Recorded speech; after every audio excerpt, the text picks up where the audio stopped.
नमस्कार स्टूडेंट्स। आज हम अपना जो सब्जेक्ट है हमारा understanding the discipline and subjects, इसका यूनिट 3 स्टार्ट करने जा रहे हैं, जिसमें कि हम आज पढ़ेंगे। हमारा जो टॉपिक है आज का वो है logic and philosophy of education as a discipline.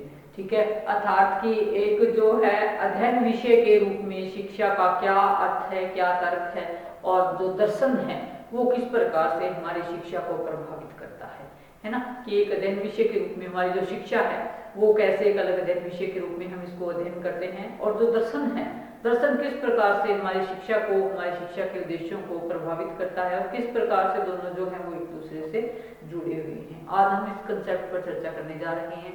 तो सबसे पहले, जैसा कि नाम से ही हमारा क्लियर है, यहाँ पर हमारा सबसे पहला इस जो टॉपिक के अंदर एक क्वेश्चन अराइज होता है कि व्हाट इज फिलॉसफी, दर्शन है क्या। सबसे पहले तो हम ये जानें, ठीक है। और दर्शन के बाद आगे हम इसमें बात करते हैं कि describe the different branches of the philosophy, की जो हमारी फिलॉसफी है इसकी कौन कौन सी ब्रांचेज हैं। ठीक है, तो सबसे पहले हम फिलॉसफी के बारे में ही जानेंगे कि फिलॉसफी का शाब्दिक अर्थ क्या है, फिलॉसफी का जो है वो व्यापक अर्थ क्या है। अगर हम बात करें तो देखिए स्टूडेंट्स, यहाँ से शुरू करते हुए हम जो है दर्शन शब्द का ही सबसे पहले देखते हैं कि दर्शन शब्द का अर्थ क्या है। दर्शन का जो शब्द का अर्थ है वो क्या है, देखना है। कि देखना, या किसी भी चीज को जब हम कहते हैं कि कोई भी व्यक्ति है, चाहे जो उसका अपना जो व्यू होता है किसी भी टॉपिक को लेकर के, किसी भी कंसेप्ट को लेकर के, तो हम उसको क्या कह देते हैं, जनरली उसका दर्शन कह देते हैं कि हमारा जो दर्शन है वो ये है। ठीक है, सिंपल सिंपल शब्दों में। अब ये जो शब्द है, दर्शन शब्द है, ये कहाँ से लिया गया है, ये ग्रीक भाषा से लिया गया है। ग्रीक भाषा के फिलोसफी शब्द से लिया गया है, जिसका अर्थ है फिलोस प्लस सोफिया, यानी कि फिलोस का अर्थ हो गया प्रेम, ठीक है, या विजडम जिसको हम कहते हैं। और दूसरा जो सोफिया है, सोफिया का वर्ड का अर्थ होता है विद्या या ज्ञान। तो जो फिलोसफी वर्ड है, इसको फिलोसफी जो वर्ड है वो मिल करके क्या है कि ज्ञान के प्रति अनुराग या ज्ञान के प्रति जो प्रेम है हमारा, वो हमारा क्या कहलाता है, फिलोसफी कहलाता है। अब जो फिलोसफी है वो अगर हम इसका अर्थ देखें, डिटेल में देखें, तो जो हर व्यक्ति है वो क्या है, अकॉर्डिंग टू अगर प्लेटो हम देखें, तो जैसे डेफिनेशन हम क्वेश्चन में डालते हैं, तो इसमें भी अगर हम देखें तो हम यही कहेंगे कि प्लेटो कहते हैं कि वास्तव में जो दार्शनिक है वो कौन है। ठीक है, दार्शनिक कौन है, दार्शनिक एक ऐसा व्यक्ति होता है जो समाज के जो समस्याएं हैं, समाज की जो परिस्थितियां हैं उनका अवलोकन करता है, और वो जो समाज की समस्याओं का जब अवलोकन करता है तो वो कभी शांत नहीं होता, और उन अनउत्तरित प्रश्नों के उत्तर जानने की कोशिश करता है जो कि हमारे समाज में जो समस्याओं के रूप में हमारे सामने होता है, और वो कभी संतुष्ट नहीं होता है ना। कि जो फिलोसफर है वो क्या है, वो एक ऐसा जिज्ञासाशील या उत्सुक प्राणी होता है जो कि हमेशा ज्ञान की प्राप्ति के लिए प्रयत्नशील रहता है, जो कि कभी नहीं रुकता है, चाहे उसकी आलोचना की जाए या फिर उसका सपोर्ट किया जाए। ठीक है, तो जो हमारा है क्या है कि जो फिलोसफी शब्द हो गया वो यही हो गया इसके अंदर कि जो एक इसमें कहते हैं ना कि हमारा जो अपना आउटलुक होता है किसी भी समस्या को लेकर के, तो जो फिलोसफर होता है उसका हर समस्या को लेकर के अपनी ही एक स्टेटमेंट होती है, अपनी ही एक विचारधारा होती है, जिसको लेकर के वो आगे बढ़ता है। ठीक है, इसके बाद हम बात करें कि प्लेटो के शब्द में अर्थ में, अगर शब्दों में हम बात करें, तो वह कहते हैं कि वह आंशिक ज्ञान नहीं है बल्कि क्या है, समूचे ज्ञान का प्रेमी है। He is lover not a part of wisdom but of the whole, यानी कि उसको जो छोटे छोटे टुकड़ों में, जो आंशिक का मतलब क्या होता है, जब छोटे छोटे टुकड़ों में हम किसी ज्ञान की बात करते हैं तो वो आंशिक ज्ञान नहीं चाहता, बल्कि फिलोसोफर क्या चाहता है, वो उसका पूर्ण ज्ञान चाहता है। ठीक है, तो मतलब कि कोई भी समस्या है उसके पीछे जो क्या कारण है और उन कारणों का जांच करने का काम किसका है, फिलोसोफर का है। अब हम आगे नेक्स्ट इसके अंदर बात करते हैं कि जो दर्शन है उसका विशिष्ट अर्थ क्या है। ये जो दर्शन का विशिष्ट अर्थ की अगर हम बात करें, स्पेसिफिक अर्थ की बात करें, दर्शन का विशिष्ट अर्थ, विशिष्ट अर्थ कहने का अभिप्राय कि ये संसार क्या है, संसार के व्यक्ति क्या है, इस विषय में जब हम अमूर्त चिंतन करते हैं कि मृत्यु क्या है, ठीक है, संसार क्या है, पृथ्वी क्या है, ब्रह्मांड क्या है, आत्मा क्या है, परमात्मा क्या है, जन्म, पुनर्जन्म, पाप, पुण्य, जब इन चीजों के बारे में हम बात करते हैं, मनुष्य एक्चुअली के अंदर क्या है, जीवन एक्चुअली के अंदर क्या है, संसार एक्चुअली के अंदर क्या है, और ईश्वर का जो स्वरूप है, जब हम ईश्वर की बात करते हैं कि किसने उसको देखा है, इस प्रकार के क्वेश्चनों के जब हम उत्तर जानने का प्रयास करते हैं, तो जब या मनुष्य का जो जीवन है या जो प्रकृति है, दोनों का आपस के अंदर किस प्रकार का संबंध है, कहने का अभिप्राय ये है कि ये जो सारा संसार जो हमें दिखाई देता है, ठीक है, इसके पीछे क्या कारण है। इन जब प्रश्नों के उत्तर हम ढूंढते हैं तो ये हम कहाँ ढूंढते हैं, दर्शन क्या जो मुख्य विषय है वो यही है, ठीक है। तो दर्शन क्या हुआ, दर्शन अपने आप में एक ऐसा विषय हुआ जिसमें क्या है कि हम इन अनउत्तरित प्रश्नों के उत्तर जो है वो जांच करने का प्रयास करते हैं, ठीक है। अब कहते हैं कि जो दर्शन है सबसे जटिल समस्याओं का कठिन, अनुशासित और सावधानी के साथ किया हुआ विश्लेषण क्या है, हमारा दर्शन कहलाता है, ठीक है। ये तो हो गया दर्शन का आपका विशिष्ट अर्थ। अब हम दर्शन के व्यापक अर्थ की बात करते हैं। जो दर्शन है हमारा, दर्शन का व्यापक अर्थ, व्यापक अर्थ, ठीक है। इसमें भी हम क्या करते हैं, व्यापक अर्थ में हम जांचते हैं कि जो मेन दार्शनिक है वो कहते हैं कि जो सभी व्यक्ति हैं वो क्या है, वो दार्शनिक हैं, जो सत्य की किसी न किसी खोज के अंदर जो है वो लगे हुए हैं। यदि ध्यान से देखा जाए तो पता चलेगा कि प्रत्येक व्यक्ति क्या है, अपने जो जीवन की लंबी यात्रा को तय करता है ना। हम सभी जानते हैं कि हम अपने जीवन में क्या है, हमें एक लंबा सफर तय करना होता है और इस सफर में हमें अनेक प्रकार के अनुभव होते हैं, अनेक प्रकार के दुख सुखों से हम गुजरते हैं। तो जो क्या है, कोई भी व्यक्ति है उसकी जो है यह जानने की इच्छा बनी रहती है कि अच्छा क्या है, बुरा क्या है, उचित क्या है, अनुचित क्या है, झूठ क्या है, सच क्या है। तो इस प्रकार के क्वेश्चन जो हमारे मस्तिष्क के अंदर अराइज होते हैं, क्यों वाले क्वेश्चन जब अराइज होते हैं, कैसे वाले क्वेश्चन जब अराइज होते हैं, तो सत्य की खोज के लिए हम क्या करते हैं, हम जो सामाजिक शक्तियों को जुटा देते हैं इसमें, और प्रत्येक व्यक्ति जो है वो किसी न किसी प्रकार से इन सत्य की खोज में, इन प्रश्नों की खोज में लगा रहता है। उसको हम कहाँ स्टडी करते हैं, वो उसको जो है व्यापक अर्थ में हम दर्शन के अंदर ही स्टडी करते हैं कि एक्चुअली के अंदर जो हमारा जीवन चक्र है वो क्या है, ठीक है। संसार का प्रत्येक व्यक्ति क्या है, एक जन्मजात दार्शनिक है अगर कहा जाए, देखा जाए तो, क्योंकि हर व्यक्ति के पास क्या है, इस तरह के प्रश्न हैं, सत्य के ज्ञान में हर एक व्यक्ति जो है वो इन्वॉल्व रहता है, ठीक है। और ज्ञान या विज्ञान का कोई भी क्षेत्र ऐसा नहीं है जहां पर जो है वो दार्शनिक और सामान्य व्यक्ति जो है वो अपना योगदान ना देते हो या अपने विचार व्यक्त ना करते हो। यानी कि ज्ञान और विज्ञान के हर फील्ड के अंदर जो व्यक्ति है, जो मूल्य है व्यक्ति का, ठीक है, वो सभी जो है सत्य की खोज के साथ जुड़े हुए रहते हैं। अब हम दो मेनली इसके अंदर जो बात करेंगे, दो डेफिनेशन, हम कोई भी दो डेफिनेशन इसमें से लिखेंगे। जैसे कि हमारे किलपैट्रिक साहब हैं, उन्होंने लिखा है कि जो ज्ञान है वो क्या है, कि दर्शन का जो दर्शन की बात करते हैं, है ना, ज्ञान की प्राप्ति हम कहाँ करते हैं, दर्शन में करते हैं। तो जो दर्शन का अर्थ है वो क्या है, किलपैट्रिक कहते हैं कि दर्शन का अर्थ है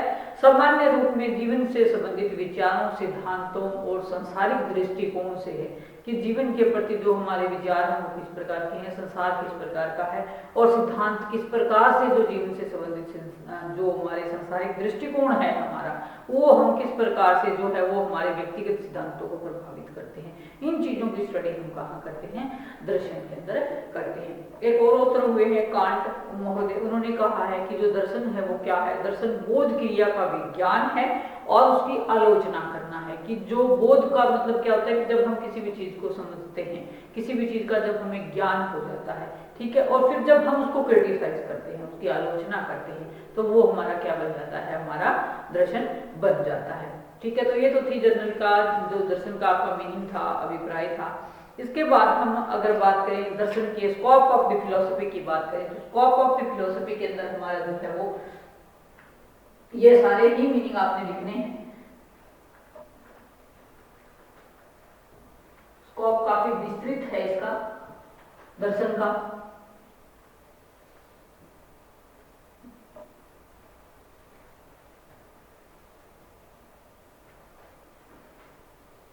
स्कोप ऑफ फिलोसफी,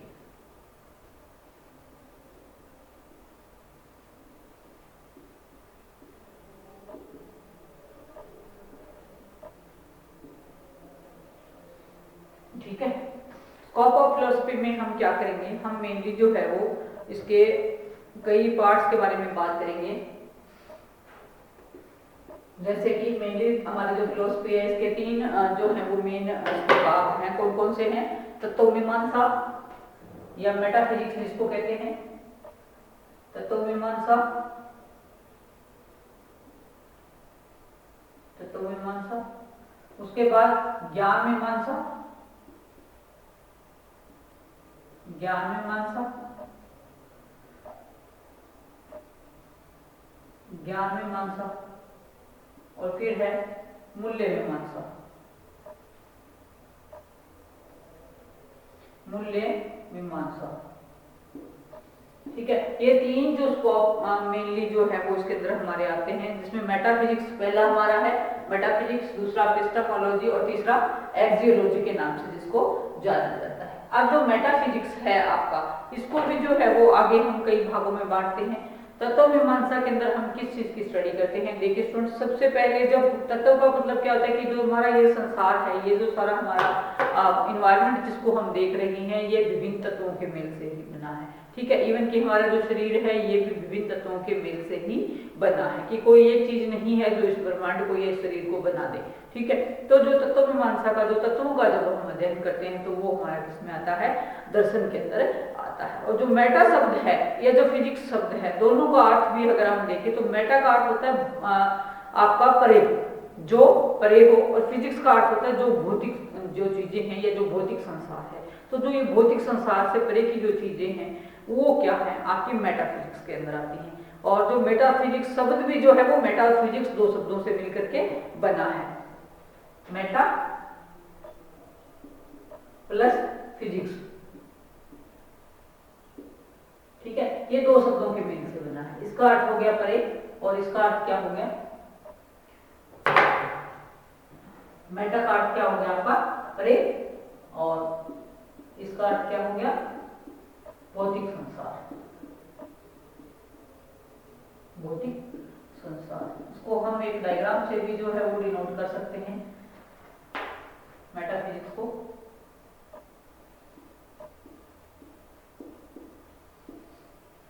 ठीक है, ये हो गया आपका मेटाफिजिक्स, भौतिक संसार जिसको हम कहते हैं। तो जो मेटाफिजिक्स शब्द है वो क्या है? वो अपने आप में एक कंप्लीट शब्द है जो कि हमारी बुनियादी जो समस्याएं हैं इस जीवन और जगत की, उसके बारे में जब हम स्टडी करते हैं जीव जगत की समस्याओं के बारे में, तो वो इससे जुड़ी हुई होती हैं। जिस तरह की एक भौतिक शास्त्र है, हमारा प्रश्न है कि भौतिक शास्त्र क्या है, परंतु कहते हैं कि जिस जगत की घटनाओं का अध्ययन हम क्या करते हैं? भौतिक शास्त्र के अंदर करते हैं। ठीक है, फिजिक्स के अंदर करते हैं, तो वह जगत वास्तविक है या नहीं, इस प्रश्न का जो भौतिक विज्ञान का जो उत्तर है, ठीक है, वो तत्व मीमांसा के अंदर हम जानते हैं। और तत्व मीमांसा के अंदर मेनली हम 5 चीजों की स्टडी करते हैं। पहला है इसमें आत्मा संबंधी अध्ययन आपका, पहला क्या है तत्व मीमांसा के अंदर? पहले हम करेंगे, फर्स्ट पॉइंट हमारा आता है आत्मा संबंधी अध्ययन, आत्मा संबंधी अध्ययन। आत्मा क्या है? परमात्मा क्या है? क्या आत्मा जीवित है? क्या आत्मा अमर है? आत्मा की जो रचना है, ठीक है, वो कैसे होती है? कैसे संसार में जीव आता है? इन चीजों का जब प्रश्न किया जाता है, जीव से संबंधित प्रश्न जो है, इन प्रश्नों के जब उत्तर हम देते हैं, वो हम कहाँ देते हैं? वो हम मेटाफिजिक्स के अंदर ही देते हैं। दूसरा जो है ईश्वर संबंधी जो है वो तत्व ज्ञान है कि ईश्वर क्या है, ईश्वर संबंधी तत्व ज्ञान, तत्व ज्ञान। ईश्वर क्या है? थियोलॉजी हम इसको इंग्लिश में कहते हैं, थियोलॉजी कि ईश्वर क्या है, क्या किसी ने ईश्वर को देखा है, ईश्वर से संबंधित सच्चाई क्या है। ठीक है, इन सब प्रश्नों का उत्तर जब हम जांच करने का प्रयास करते हैं, और इसके अंदर एक क्वेश्चन यह भी अराइज होता है कि क्या ईश्वर जो है वो उसका एग्जिस्टेंस है, क्या वास्तव में ईश्वर है, क्या परमात्मा को किसी ने देखा है। इस तरह के क्वेश्चनों की जब हम स्टडी करते हैं वो हम किसमें करते हैं? ईश्वर संबंधी विज्ञान के अंदर करते हैं। थर्ड पॉइंट इसके अंदर आपका आता है जो सृष्टि संबंधी तत्व ज्ञान, सृष्टि, सृष्टि संबंधी तत्वज्ञान कि ये सृष्टि क्या है, इस सृष्टि को किसने बनाया, ब्रह्मांड को किसने बनाया, ठीक है, कैसे ये सृष्टि चल रही है, इसके अंदर कौन किन किन जीवों की जो है वो किस किस प्रकार से इन्वॉल्वमेंट है। इस तरह के क्वेश्चनों का जब हम ढूंढते हैं, सर्च करते हैं, तो उसके लिए हमें किसकी जरूरत पड़ती है, इसके लिए हमें फिलॉसफी की जरूरत पड़ती है। फिलॉसफी के अंदर हमारे किसकी जरूरत पड़ती है, हमें मेटाफिजिक्स की जरूरत पड़ती है, ठीक है। इसको हम क्या कहेंगे, इसको हम कॉस्मोलॉजी कहेंगे कि कॉस्मोलॉजी, COSMOLOGY, कॉस्मोलॉजी हम इसको कहते हैं। फिर है आपका सत्ता संबंधी ज्ञान या ऑन्टोलॉजी, सत्ता संबंधी ज्ञान, सत्ता संबंधी ज्ञान या ऑन्टोलॉजी जिसको कहते हैं कि सत्ता क्या है, मूलभूत सत्ता क्या है, संसार को चलाने वाला कौन है, ठीक है, और क्या है, सृष्टि के जो नश्वर तत्व हैं वो कौन कौन से हैं, और सृष्टि के जो अनश्वर तत्व हैं वो भी कौन कौन से हैं। इन सब की जब हम जांच करते हैं तो वो हमें कहाँ मिलेगी, आपके ऑन्टोलॉजी के अंदर मिलेगी। नेक्स्ट इसमें आपका आता है कॉस्मोलॉजी की सृष्टि उत्पत्ति संबंधी तत्व ज्ञान, सृष्टि उत्पत्ति संबंधी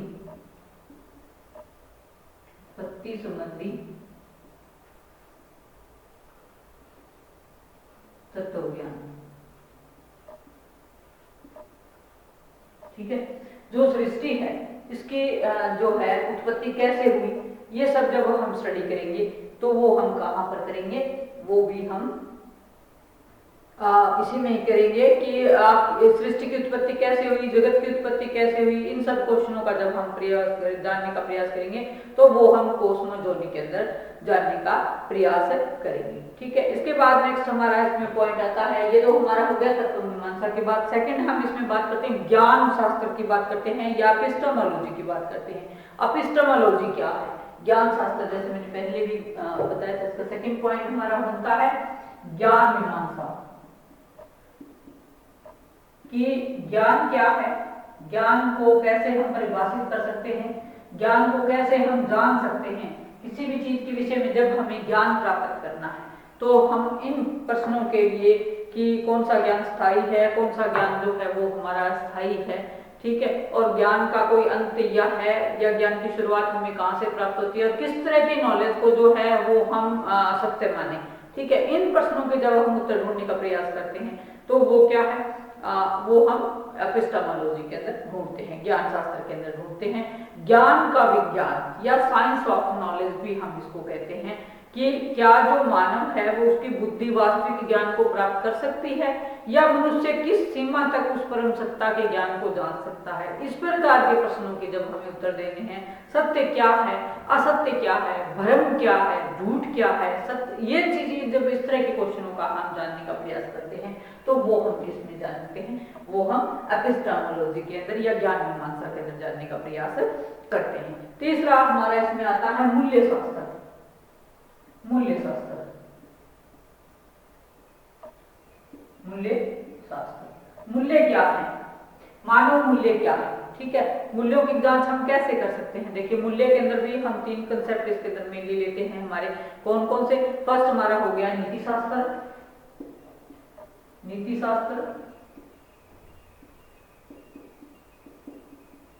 नीति शास्त्र, दूसरा नीति शास्त्र के बाद दूसरा हमारा हो गया सौंदर्य शास्त्र, सौंदर्य शास्त्र, तीसरा नीति शास्त्र, सौंदर्य शास्त्र, और तीसरा होगा तर्क शास्त्र, तर्क शास्त्र, ठीक है। जब हम अपने मूल्यों की, नीति से संबंधित किसी भी प्रकार के मूल्यों की जांच हमें करनी होती है तो वो हम कहाँ करेंगे, नीति शास्त्र के अंदर करेंगे कि नीतियां क्या हैं, व्यक्ति के आचरण से संबंधित जो भी नीति हैं या जो पॉलिसीज हैं उसका हम कहाँ पर इसी में स्टडी करेंगे। इसके अलावा व्यक्ति का जो आचरण है उससे संबंधित जो समस्याएं हैं, जैसे नीति से संबंधित हम जानते हैं कि कोई भी चीज जो है वो कर्म हम करते हैं, कोई काम हम करते हैं तो वो अच्छा है या बुरा है, या उसके परिणाम क्या होंगे, कौन जो है, कौन सी चीजें शुभ हैं, कौन सी चीजें अशुभ हैं, कौन सी चीजें जो हैं वो हम ये कहेंगे कि ये हमारे लिए जो है वो भद्र हैं, अभद्र हैं। इस तरह की जो शब्दावली जो है, इस तरह के जो काम है जो संसार में रहते हुए प्राणी करते हैं, तो उसको जब नीति की कैटेगरी के अंदर हम ढूंढने का प्रयास करते हैं, और जो मनुष्य जो है वो देखिए कर्मशील प्राणी है, और हमें क्या करना है, क्या नहीं करना है, क्या करना चाहिए, इन चीजों का जब प्रश्न, इन प्रश्नों का जब हम उत्तर जांचते हैं तो वो हम कहाँ ढूंढते हैं, वो हम अपने नीति शास्त्र के अंदर ढूंढने का प्रयास करते हैं। फिर इसमें आपका आता है सौंदर्य शास्त्र। सौंदर्य शास्त्र में हम क्या करेंगे कि जो सौंदर्य क्या है, एक्चुअली के अंदर सुंदरता क्या है, किस चीज को हम सुंदर माने, है। सुंदरता की कोई अपनी परिभाषा भी होगी, तो जब सुंदरता से संबंधित हमें किसी भी प्रकार के प्रश्नों का उत्तर चाहिए तो वो हम कहाँ ढूंढेंगे, वो हम सौंदर्य शास्त्र के अंदर, या हमारा जो मूल्य शास्त्र है, मूल्य शास्त्र का जो हमारा पार्ट है सौंदर्य शास्त्र, हम उसके अंदर उसका स्टडी करेंगे। नेक्स्ट हमारा आता है तर्क शास्त्र। तर्क शास्त्र क्या है कि जो संसार है वो क्या है, उसके अंदर हम किसी भी चाहे कोई भी हमारा कंसेप्ट है उसके अंदर हम कुछ तर्क को भी लेते हैं, कुछ वितर्क भी लेते हैं, है ना। हर कंसेप्ट पर हमारे पास आर्ग्यूमेंट्स होते हैं। तो जब हम इन तर्कों के पीछे काम करते हैं, और इसके अंतर्गत क्या है आपका जो तर्कपूर्ण चिंतन है, कल्पना है, अनुमान है, उसके जो लक्षण है, ठीक है, इन सभी विषयों के विषय में जब हम विचार करते हैं तो हम कहाँ पर करते हैं, वो तर्कशास्त्र के अंदर करते हैं, ठीक है। जैसे अब ये भी हम देखते हैं कि तार्किक जो चिंतन है उसका स्वरूप क्या है, क्या किसी ने तर्क को देखा है, क्या किसी ने चिंतन को देखा है, क्या कोई कल्पना को देख पाया है। इस तरह के क्वेश्चंस जो हैं वो हमारे किस में अराइज होते हैं, वो हमारे दर्शन शास्त्र के अंदर अराइज होते हैं, ठीक है। तो स्टूडेंट्स ये था हमारा आज का क्वेश्चन कि दर्शन क्या है, what is philosophy and it's branches. तो फिलोसफी ये बड़ा ही इंपॉर्टेंट क्वेश्चन है जिसमें कि हमने उसके ब्रांचेस के बारे में पढ़ा कि कौन कौन सी ब्रांचेज हैं, 3 मेन ब्रांचेज हैं या और, ठीक है। और इसी को क्या है हम स्कोप के अंदर भी शामिल करते हैं कि जो हमारा स्कोप ऑफ फिलोसफी या ब्रांचेज ऑफ फिलोसफी है वो यही 3 है। आपका सबसे पहले इसके अंदर आपका मेटाफिजिक्स आ जाएगा, दूसरा फिर आपका ज्ञान मीमांसा या एपिस्टेमोलॉजी आ जाएगा, और थर्ड आपका इसमें मूल्य शास्त्र या एक्सियोलॉजी जिसको हम कहते हैं, इस कंसेप्ट को हम स्टडी करेंगे। मेटाफिजिक्स के अंदर हमने 5 चीजों की स्टडी की है, आत्मा संबंधी अध्ययन, ईश्वर संबंधी अध्ययन, सृष्टि संबंधी अध्ययन, सत्ता संबंधी अध्ययन और सृष्टि की उत्पत्ति संबंधी अध्ययन। वहीं पर हमने ज्ञान मीमांसा के अंदर हमारे जो ज्ञान से संबंधित उत्तर हैं, क्वेश्चन हैं, उनका उत्तर हम ढूंढने का प्रयास करते हैं। वहीं मूल्य शास्त्र के अंदर हम जो है वो नीति शास्त्र, सौंदर्य शास्त्र और तर्क शास्त्र के जो क्वेश्चन हैं उनको ढूंढने का प्रयास करते हैं। तो इसी के साथ हमारा ये क्वेश्चन यहाँ पर कंप्लीट होता है। Thank you.